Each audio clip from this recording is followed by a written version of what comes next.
I've been at this for years, as probably most of the authors you interview. I've had rejections and revisions and more rejections, but literally I've been writing for 20 years, but both as therapy for coping with my son's condition and also as therapy for the stresses of my profession.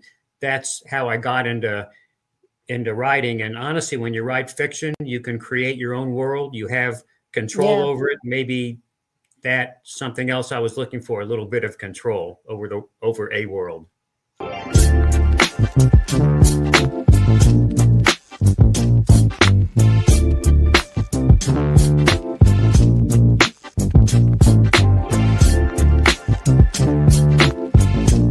Without any further ado, I'm going to bring on my very first guest for tonight. His name is Dr. Scott Eveloff, and he is a debut author, and this is his first podcast. So we're going to make him welcome. So everybody help me to welcome Dr. Scott Eveloff. Hello. Hi there, Dr. Rhonda. Thank you. Thank you for being here. I'm glad to have you tonight. So first of all, before we jump into the book, you've got to tell everybody, who is Dr. Scott Eveloff? Well, I've been a physician for greater than 30 years out here in the Midwest. Actually recently retired in January, so I'm living the life of an author now alone, doctoring scripts instead of doctoring patients. But as you can imagine, being a physician for 30 years, it's provided fertile ground for a lot of mysteries, a lot of thrillers. And for me, the topics and the subjects just went on. And because I've also become a pretty fierce advocate for the disabled and for patient rights, I wanted to incorporate that into my writing. And so that's what both my nonfiction and my fiction writing has entailed. Wow. So, I mean, I'm guessing because you're a doctor, but what was it that spurred you to become an advocate?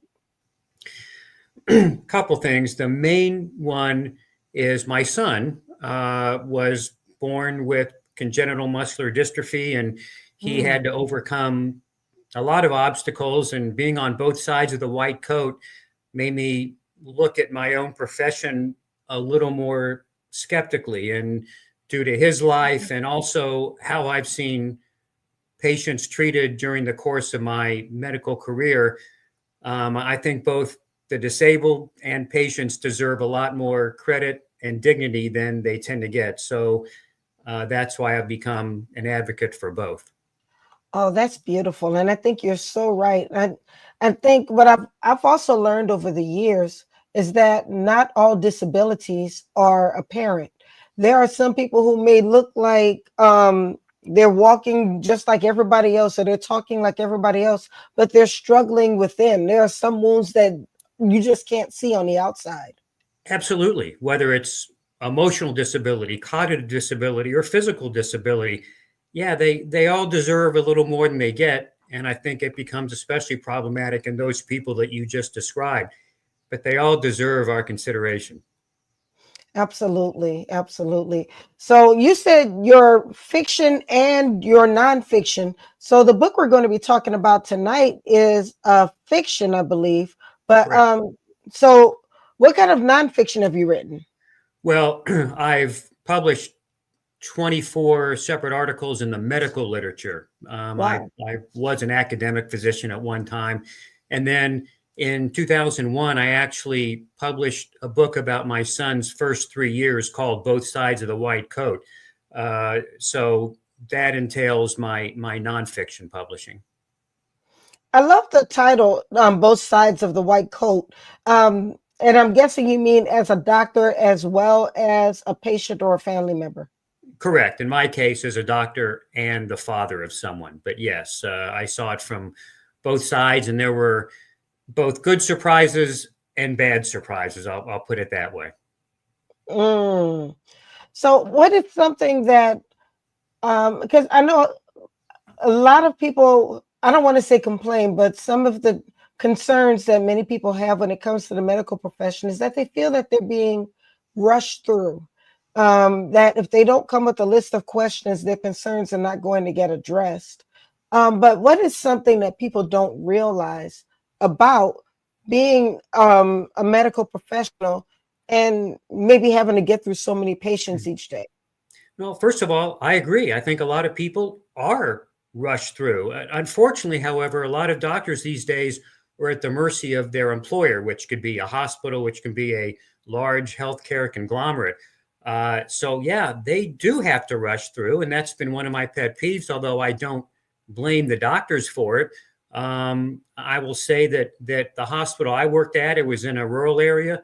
They allowed me to practice as I wanted to, and I could give That's good. patients the time I wanted. But I feel for patients who are rushed through, and I feel for the doctors who have to rush through them due to their own considerations. It's just not a healthy atmosphere. And many people say, well, you have to come with your questions before, when you're going to the doctor's office to write down your list of questions. But sometimes we don't know what we don't know. We don't know what we should ask. You're right. And hopefully the questions you do come with will then spur your physician to fill in the blanks even more than you're aware. So yeah, come with your questions and just hope that you have enough time to let everything get fleshed out, which is not always a given. Yes, I can see how being a medical professional can be pretty challenging then.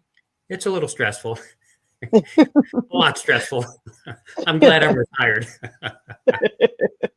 Well, you said you're retired, but is that when you decided to get into your fiction writing, or was fiction kind of a way to release from all of the stress? You hit it exactly right. I've been at this for years, as probably most of the authors you interview. I've had rejections and revisions and more rejections, but literally I've been writing for 20 years, but both as therapy for coping with my son's condition and also as therapy for the stresses of my profession. That's how I got into writing. And honestly, when you write fiction, you can create your own world. You have control Yeah. over it. Maybe that's something else I was looking for, a little bit of control over a world.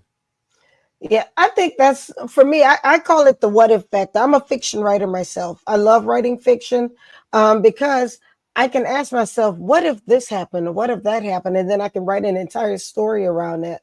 But you're right that fiction authors are often world builders. We're life creators. We can kind of make a world the way we want it to be, or the That's way we exactly feel right. it. Yep, that's exactly right. You have control. Things can happen as you want them to happen. And if you don't have control over your real life, it helps a little bit. Yeah, there you go. That's a good way to put it. So, tell me about your current book, which is, as you said, your first fiction novel. Right. It's called Do Not Resuscitate. And it's a medical mystery, but with a strong supernatural theme, which sort of separates it out from books like from Robin Cook. If a good description would be if the movie Ghost met the movie Invasion of the Body Snatchers, and they had a Wow. baby. That's what my book is about. Um, as a physician, I'm pretty acutely aware of medical errors. There's Oh, thousands of people who are subjected to medical errors every year. And so I got to thinking, what if some of those medical errors looked like medical errors, but they were really done on purpose? So patients were being killed, but it was being written up to physician incompetence or unfortunate medical errors. wow. And I coupled that with my experience of being overnight in hospitals, whether in the ICU or as a father with my son. There's nothing spookier than being in a hospital overnight with the empty halls and with people moaning in their rooms, and then in the ICU where death and dying is pretty common. So I combined the spookiness of the hospital with the idea of, could medical errors really not be medical errors? And that's how I came up with the plot of my book, Do Not Resuscitate. What would you say it's because it sounds a bit like like a suspense filled novel.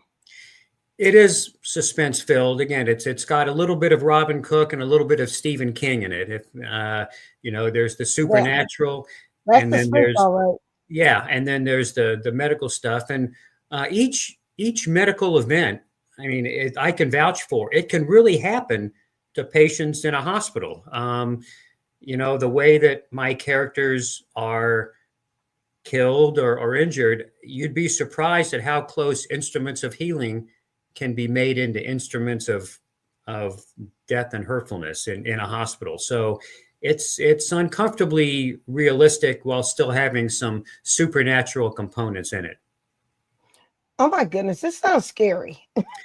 Well, if it comes across right, it should make you feel worried about at least getting admitted to a hospital and Yes, being there overnight, because you never know what's lurking where you can't see.